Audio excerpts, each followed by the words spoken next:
खैबर पख्तूनख्वा में सादिया गवर्नर राज के इम्कान पर वफाक और सियासी हलकों में तेज़ बहस इस वक्त जारी है और मौजूदा गवर्नर जो है वो फैसल करीम कुंडी उनको बरकरार रखने या नया गवर्नर लाने पर गौर हो रहा है। बिल्कुल 3 सियासी शख्सियात और 3 साबिक फौजी अफसरान के नाम भी ज़ेर गौर आ रहे हैं और वज़ीर आज़म ऑफिस ने ताहाल किसी फैसले की तरदीद की है, जबकि किसी भी फैसले होने की तरदीद की है, और जबकि फैसल करीम कुंडी ये कहते हैं कि मीडिया से ही खबरें सुन रहे हैं और पार्टी का फैसला कबूल करेंगे। दूसरी जानब खैबर पख्तूनख्वा हुकूमत ने NFC इजलास में शिरकत का फैसला कर लिया है। सो फाइनली वज़ीर आला जो सुहेल आफरीदी है वो ये कह रहे हैं कि वो सूबे के हकूक़ का मजबूत मुकदमा पेश करने जा रहे हैं और इसके साथ साथ उनका ये भी कहना है कि कबायली इलाकों के माली बकायाजात 7 साल से अदा नहीं किए गए हैं।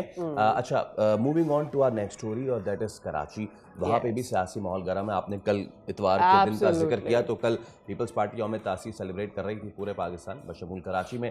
तो MQM पाकिस्तान के जलसे में पार्टी रहनुमाओं ने शहर के इंतजामी ढांचे पर ऐसे में बड़े मुतालबात रखे हैं। फारूक सत्तार को वफाकी इलाका करार देने या फिर नए सूबों की तश्कील पर गौर का मुतालबा किया है, जबकि खालिद मकबूल सिद्दीकी और गवर्नर सिंध कामरान किशोरी ने भी शहरी इख्तियारात, फंड्स के इस्तेमाल और आर्टिकल 140A के नफाज पर जोर दिया है।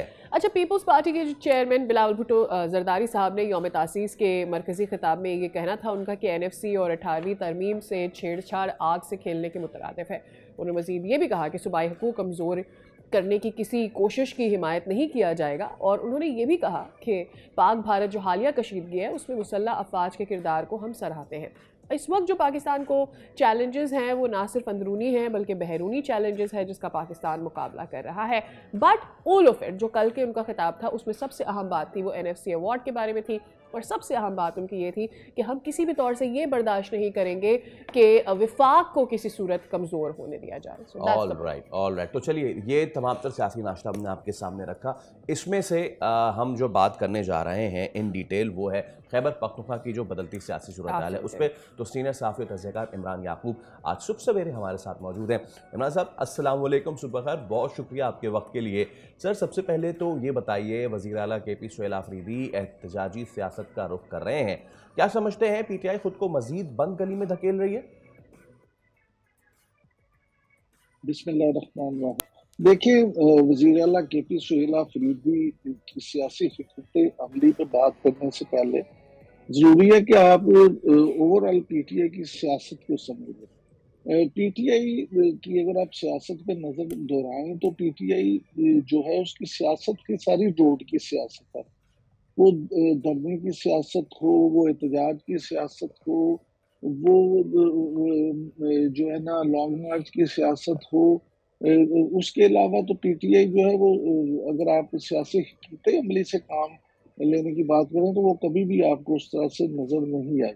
इमरान खान साहब जो हैं वो खुद बतौर बानी PTI इस तरह के तर्ज सियासत को ही पसंद करते हैं और सुहेल आफरीदी साहब को खैबर पख्तूनख्वा का वजीर आला बनाने की बुनियादी वजह ये थी कि वो बतौर एक स्टूडेंट लीडर के, वो बतौर पाकिस्तान तहरीक इंसाफ के कारकुन के इसी तर्ज सियासत को अपनाए हुए थे और इसी तर्ज सियासत दाई थे, इसी तर्ज सियासत को पसंद करते थे। तो खान साहब ने जब अली अमीन गड्डापुर साहब उनकी तवक्कुआत पे पूरा नहीं उतर पाए, एस्टेब्लिशमेंट के साथ मामलात को अपनी उस तरह से तय नहीं कर पाए और ना ही वो रोड पे उस तरह की सियासत कर पाए, उस तरह की तहरीक चला पाए कि जिससे इमरान खान साहब जो हैं वो उनकी रिहाई मुमकिन होती। तो फिर उन्होंने बरबला उस पर नाराजगी का इजहार किया और सुहेल आफरीदी साहब को चुना, क्योंकि वो ये समझते हैं कि सुहेल आफरीदी साहब ये सारे काम अली अमीन गड्डापुर साहब की निस्बत बहुत अच्छे अंदाज में करते हैं। अच्छा, इमरान याकूब साहब, बहुत से लोगों का ये ख्याल है कि PTI को ISF ने यरगमाल बना लिया है, आपकी इस बारे में क्या राय है? देखिए, बात ISF ग्रुप की बात नहीं है, बात वही है तर्ज सियासत की।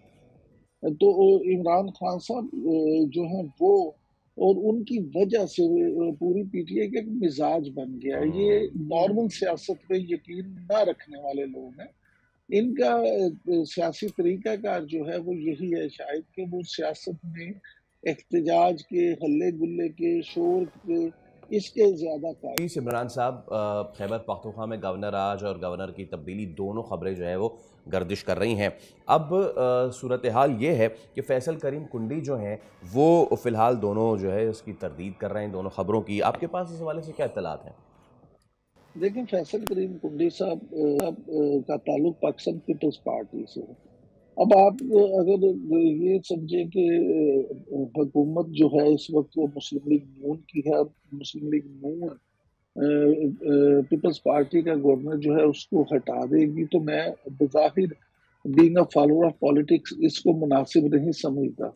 اس کی بنیادی وجہ یہ ہے کہ پیپلز پارٹی کو ساتھ لے ہی مسلم لیگ نون چلنا چاہتی ہے، اور مسلم لیگ نون وہ جو پنجابی میں کہتے ہیں کہ کوئی نیا کٹا نہیں ابھی کھولنا چاہتے، وہ اس معاملات کو اسی طرح پہ رکھنا چاہتے ہیں۔ لہٰذا مجھے بظاہر فیصل کریم کنڈی صاحب کو ہٹانے کی کوئی پروپوزل جو ہے وہ سامنے نظر نہیں آتی۔ یہ معاف کیجیے گا، سوشل میڈیا پہ کچھ لوگ ہیں جنہوں نے ادھر فطرین چھوڑی ہے، لیکن بظاہر ایسی کوئی چیز نہیں۔ اور جن مسلم لیگ نون کے قریبی جو رہنما ہیں، جو شریف فیملی کے بہت قریب سمجھے جاتے ہیں، ان سے میری بات ہوئی اور پیپلز پارٹی کے لوگوں سے بھی بات ہوئی، تو بظاہر ایسی کوئی موو آن گراؤنڈ ہے نہیں۔ دوسری بات یہ کہ جہاں تک گورنر راج لگانے کی بات ہے، تو گورنر راج کے حوالے سے پہلے بھی چاہے گوئیاں چھوڑی جاتی رہی ہیں، لیکن اس وقت جیسے کہ فواد چودھری صاحب نے بھی کہا ہے کہ خیبر پختونخوا میں اگر گورنر راج لگایا جاتا ہے تو اس کا زیادہ فائدہ تو خود پی ٹی آئی کو ہوگا۔ اس کی بنیادی وجہ یہ ہے کہ پی ٹی آئی کو، جو کہ عملاً ابھی تک تحریک چلانے میں کوئی کامیاب نہیں ہو پائے، ایک بہانہ مل جائے گا ان کو، آپ تحریک چلانے کے لیے ایک چارہ دے دیں گے۔ تو مجھے نہیں ایسا لگتا فوری طور پہ کہ یہ اس طرح کی بھی کوئی بات ہو اور وہاں پہ گورنر راج لگایا جائے، لیکن اگر گورنر راج لگانے کی بات ہوئی تو دیکھیں پھر پاکستان مسلم لیگ پیپلز پارٹی یہ دونوں جو ہیں مل کے ہی کوئی فیصلہ کریں گے، اور پھر ظاہر سی بات ہے کہ ریاست جو ہے اس کی سپورٹ سے ہی یہ ساری چیزیں کی جائیں۔ اچھا، ایسا سمجھا جا رہا ہے کہ نون لیگ اور پیپلز پارٹی کا جو پی ڈی ایم سے شروع ہونے والا سفر تھا فیصلہ کن موڑ پر آ گیا، کیونکہ اگر حالیہ ضمنی انتخابات کی بھی ہم بات کرتے ہیں تو نتائج پیپلز پارٹی کے فیور میں نہیں تھی، اینڈ آفٹر دیٹ اب لگ ایسا رہا ہے کہ نون لیگ کو ضرورت ہے بھی نہیں ہے پیپلز پارٹی کی۔ پیپلز پارٹی بھی اسی طرح پہ ابھی کام کرے گی، اگرچہ وہ اس طرح سے مجبوری نہیں رہی، لیکن آپ اس چیز کو سمجھیں کہ میثاق جمہوریت کے بعد جو طرز سیاست ہے پاکستان پیپلز پارٹی کا، پاکستان مسلم لیگ نون کا، آپس کو لے کے وہ کافی تبدیل ہو چکا ہے، اور یہ اس وقت صرف اس وجہ سے کہ اب حکومت کو پیپلز پارٹی کے اراکین کی ضرورت نہیں رہی تو ان کو فارغ کر دیا جائے، ایسا نہیں۔ اگر اس طرح کی کوئی بات ہوتی تو جس طرح سے حکومت کی طرف سے کئی دفعہ یہ آفر دینے کے باوجود، بہت شکریہ عمران صاحب، it was wonderful to have you on the show۔ Subscribe کریں اور بیل دبائیں تاکہ کوئی خبر رہ نہ جائے۔